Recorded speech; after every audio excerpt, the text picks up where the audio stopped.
Olá, sejam muito bem-vindos a mais um episódio do podcast Encontro FBH, o podcast oficial da Federação Brasileira de Administradores Hospitalares. Eu sou Taina Mana, jornalista da FBH e diretora editorial do Grupo Mídia. E hoje aqui comigo um convidado especial, Daniel Rocha, CEO da Salux. Daniel, prazer te receber aqui hoje. Prazer é meu, obrigado pelo convite. E para contextualizar melhor vocês sobre o nosso convidado, o Daniel atua no setor de tecnologia da saúde desde 2008 e ao longo da sua trajetória passou por importantes instituições como o Grupo Notre Dame Intermédica, a DigiSystem e a Sonda. Com uma caminhada construída entre inovação, gestão e transformação digital, desenvolveu uma visão ampla sobre os desafios e as oportunidades que envolvem a tecnologia aplicada à saúde. Atualmente, CEO da Salux, liderando iniciativas voltadas ao desenvolvimento de soluções para o setor e contribuindo para a modernização da gestão em saúde no Brasil. Que currículo, hein? Temos aqui uma pessoa que sabe o que está fazendo, apesar de estar há quanto tempo na Salux agora? Terceira semana. Que delícia! Tá aprendendo ainda a dinâmica interna. Foi muito legal, adorei o convite, né? O plano da Salux para os próximos anos me motivou bastante, então tá sendo incrível. Que bom, boas trocas. E Daniel, olhando para sua trajetória, o que mais te chamou a atenção na área da saúde? A ponto de decidir construir carreira nesse setor? A entrada na saúde, minha família, minhas irmãs já trabalharam na saúde, eu escolhi tecnologia e sem querer comecei a estagiar na Santa Amália na área da saúde. Não saiu mais. E aí quem entra na saúde não sai mais, é uma área que tem um propósito muito legal, né? Que tem uma necessidade de conhecer o negócio, a cadeia de valor dentro da saúde, ela é uma das mais complexas, eu já trabalhei em outros segmentos. Então a gente brinca que é uma área pequena, mas quem entra não sai mais e graças a Deus foi a melhor coisa que eu fiz na minha vida. É a sementinha, né? Depois que plantou a sementinha de administrar na saúde... Não sai mais. Não tem jeito. Você vira o especialista naquilo. Exatamente, acabou. Não tem jeito. E você acompanha a evolução da tecnologia na saúde há muitos anos já, né? O que mais mudou nessa forma como as pessoas enxergam inovação dentro do mercado da saúde? No início, lá em 2008, também comecei com a área de programação, né? Sistema para hospitais, operadora. A tecnologia ela era vista como um custo necessário, né? Custo necessário para você conseguir executar o processo, um custo necessário para você operar, né, as instituições. No decorrer do tempo, só a tecnologia já era um custo, ela começou a ficar muito elevada, né, com investimentos em servidores, em software, e hoje ela entra no momento que a tecnologia ela tem que ter um impacto para o negócio. Só a tecnologia por si só, ela não é suficiente, né? Como todos os processos envolvem um celular, um aplicativo, então a tecnologia voltado para trazer um impacto operacional, um impacto para o negócio, é o que todo mundo procura. Você diria que a tecnologia ainda enfrenta barreiras dentro da saúde? Enfrenta, principalmente na integração de dados, principalmente é um segmento um pouco mais cauteloso, né, na implantação.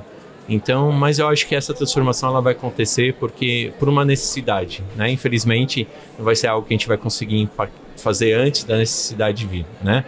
Custo cada vez maior, custo de medicamento, novas doenças, a ANS também cada vez mais fazendo essa gestão, os hospitais, a verticalização. Então, operacionalmente, as instituições vão ter que usar a tecnologia de maneira estratégica. Não tem como fugir, não né? Vai tem ter que mais aprender como a usar. Fugir. E muitas vezes, quem trabalha com tecnologia é sempre mais associado a processo e sistema. Mas existe também um lado muito humano nessa jogada. O que mais te marcou nas relações construídas ao longo da sua carreira? A tecnologia hoje ela tem um papel importante, que é entender do negócio, né? Antigamente a gente sentava numa cadeira lá no CPD, Centro de Processamento de Dados, hoje não, né? Hoje você tem que entender do negócio, você tem que entender a dificuldade do paciente, a dor do paciente. E trabalhar nesse segmento, depois de todos esses anos, a gente muda a vida das pessoas. Então, a gente fala muito de propósito, né? Mas às vezes a gente quer ter propósitos grandiosos, mas se a gente conseguir ajudar uma pessoa que a gente fez algo, a gente ajudou alguém. Se cada um ajudar alguém de alguma forma, né, com o seu trabalho, fazendo o melhor, às vezes não é uma solução, mas fazendo o melhor que você precisa fazer, eu acho que a gente teria um mundo um pouco melhor. E é assim que você acaba construindo cultura dentro da empresa, Sim. né? É um reforço. Você acaba liderando, por exemplo, pelo exemplo, seus colaboradores vão mudando a dinâmica, talvez, da atuação. Eu acredito muito em liderança, não na fala, né? Não na palavra, na frase bonita, mas por atitude, né? Com certeza. Então, acho que a atitude mostra tudo. Você não consegue cobrar qualquer resultado se você não tem a atitude que você pede. Então, primeiro você tem que olhar para você mesmo. Então, todo momento, nós como líderes, em todo momento a gente está sendo visto como referência. Exato. Então, antes da gente criticar o próximo, né, a gente tem que olhar para a gente mesmo, porque todos somos seres humanos, cada um no seu momento, na sua experiência. Então, o papel do gestor é como que ele chega lá onde eu preciso, né? E entender esse cenário. Perfeito. E quando é que você para fazer essa análise do Daniel? Deixa eu ver se eu tô sendo uma boa referência, se eu tô sendo um bom exemplo, porque liderar no setor da saúde é muito complexo. E às vezes liderar por si só é uma carreira solo, porque tem decisões que são difíceis e que você vai ter que tomar. Como é que você faz para manter esse equilíbrio? Na verdade, culturalmente eu já faço a minha própria análise toda vez antes de dormir, o que eu fiz no dia, né? Porque liderar, tomar decisão, a gente toma todos os dias, né? A gente toma na nossa casa, a gente toma com os nossos filhos, com os nossos pais. E a empresa, ela é uma continuidade disso, né? Então, todo dia eu sento, falo, deixa eu ver onde que errei, eu erro quase todos os dias, eu acerto quase todos os dias, eu aprendo com alguém quase todos os dias e tentar ser um pouco melhor, né? E saber que a gente não é perfeito, né? Perfeito. Porque o problema de liderar é de se culpar. E a gente não pode. Hoje a gente é melhor do que a gente foi ontem. Com certeza. Então, e a gente aprende com os erros também, sim, né? Sim. Você entende onde não fazer de novo. Na verdade, não fazer de novo. Eu queria aprender mais com os acertos, mas eu acabo aprendendo mais com os erros, não sei você. A gente vai recalculando rotas, sim. Fato. E ao longo da sua caminhada profissional, existiu algum momento de mudança, um desafio específico que acabou transformando o seu jeito de lidar com as coisas, o seu jeito de seguir com projetos? Sim. Há 2 anos atrás, eu voltei do Panamá, estava num evento com um parceiro, e aí eu voltei, peguei uma virose, peguei Covid, tudo junto. Aí eu tive um acidente, né? Então, numa terça-feira de manhã, eu desmaiei no carro. E o carro, como eu desmaiei, ele pegou um carro no contrafluxo. Eu tive um acidente que eu quebrei a coluna em 6, 7 lugares. E naquele momento, quando eu acordei, porque eu não vi o acidente, né? Que eu tinha desmaiado, passei por todo o processo, né? Fiquei 20 dias internado, cirurgia, não sabia se ia ficar paraplégico. E isso muda a nossa vida, porque até ali eu acho que eu mergulhava muito no dia a dia, queria fazer tudo ao mesmo tempo, eu trabalhava demais, eu queria treinar demais, eu queria viver demais, né? E de verdade reclamava dos problemas, mas na verdade a gente só tem um problema quando a gente tem problema de saúde, né? Que é ficar numa cama, é entender, né, também, como provedor de software em saúde, soluções de saúde, quando você está lá, né? Entender a dificuldade que é. Então, isso me fez mudar bastante, né? Isso me fez mudar no sentido de valorizar. Valorizar o momento feliz, sim, mas valorizar também o momento de dificuldade, porque a gente está aqui para superar tudo, né? E às vezes não é naquele dia, às vezes é no dia seguinte. Cada dia é uma oportunidade da gente ir lá e fazer diferente.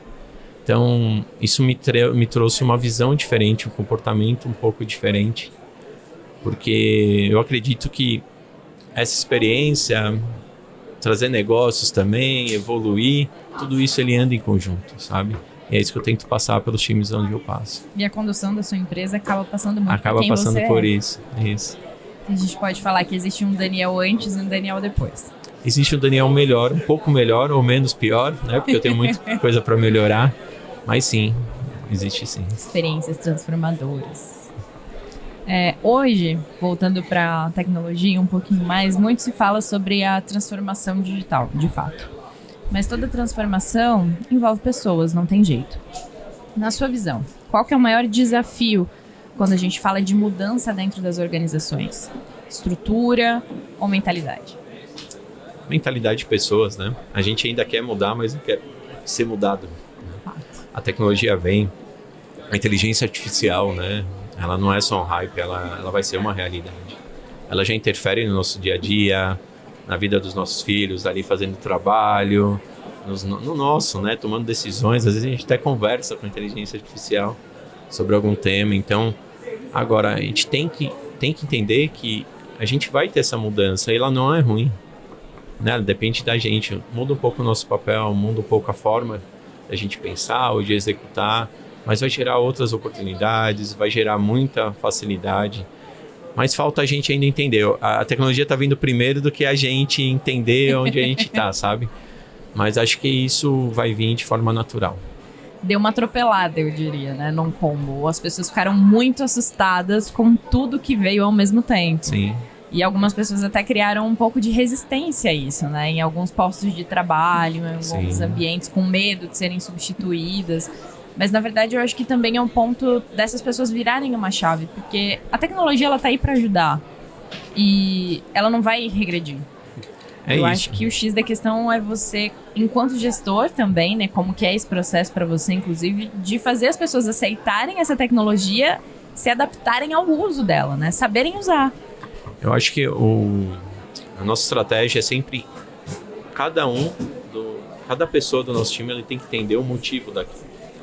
Então, quando a gente vai fazer internamente, a gente não contrata uma pessoa hoje, antes de analisar, se a gente não consegue fazer com tecnologia. E aí, por que isso? Porque a gente vai ser mais competitivo, a gente vai ser mais rápido, mas explicar isso para cada um é importante. Explicar o papel, explicar o benefício disso e aonde que a gente quer chegar, né? Acho que falta muito esse contexto, né?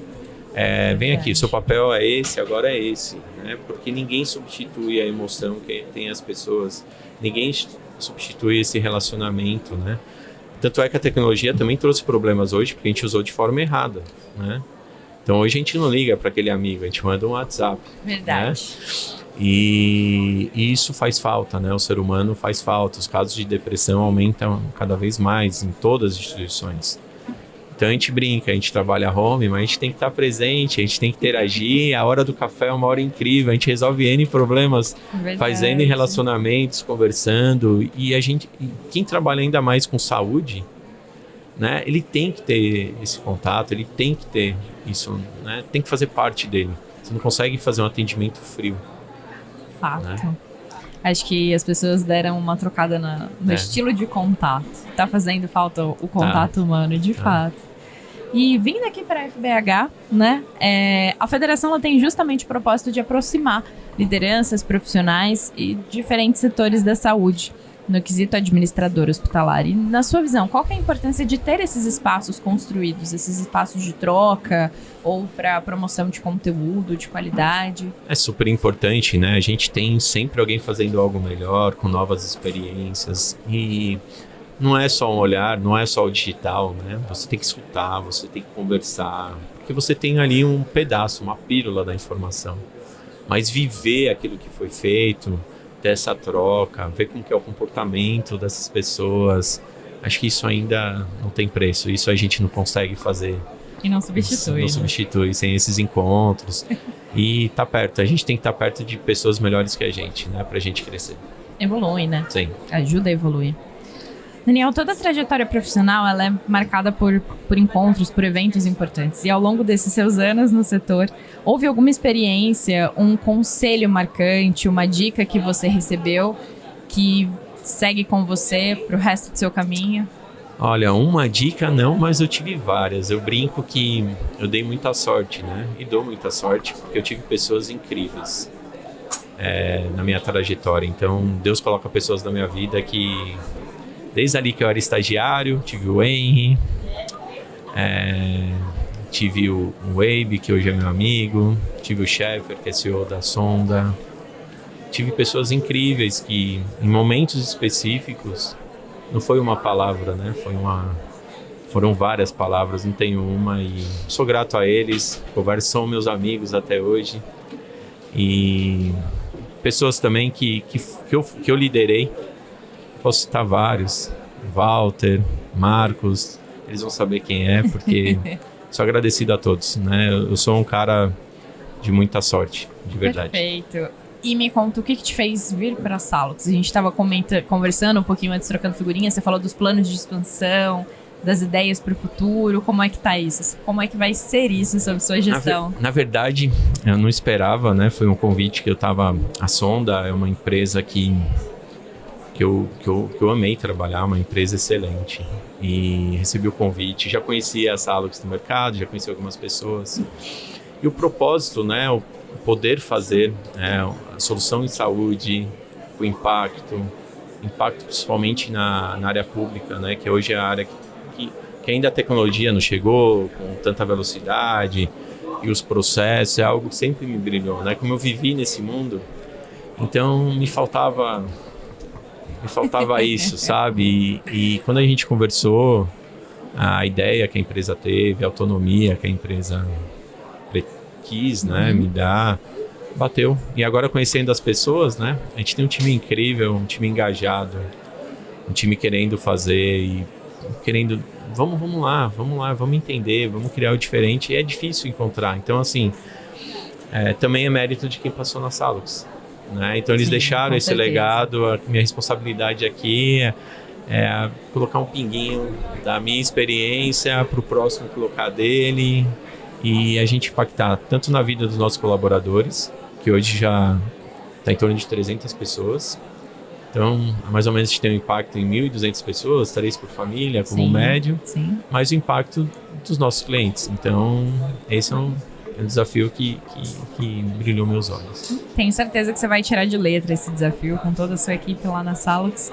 E para a gente encerrando o nosso bate-papo, a gente falou de conselhos que você recebeu. Agora eu quero saber que conselho você daria, qual conselho ou qual dica você daria para alguém que gostaria de alçar um voo semelhante ao seu, de ocupar uma cadeira de CEO em algum momento. Qual que é a perspectiva? De verdade, eu nunca pensei em chegar. As coisas foram acontecendo, de verdade. Mas eu acho que você tem que fazer o seu melhor e não fazer mal a ninguém, fazer o bem. Porque o momento você vai ser visto e se preparar, né? A oportunidade, ela vem para quem está pronto ou para quem está quase pronto, não para quem quer estar. E às vezes eu converso com bastante gente mais nova, né? Ela tem aquela ansiedade que é normal, também tinha. E você precisa colocá-la primeiro, né? Então, assim, a gente só dá uma oportunidade para quem já mostrou que pode fazer, não para quem no futuro pode ser que aconteça. A gente não consegue olhar isso ainda, a gente não consegue prever isso. E em todo momento a gente tem que estar próximo, analisar para a gente ser justo, né? Então, assim, faça o seu melhor, tenha como objetivo onde você quer chegar e se coloque naquele lugar antes de estar, que automaticamente alguém vai te dar essa oportunidade.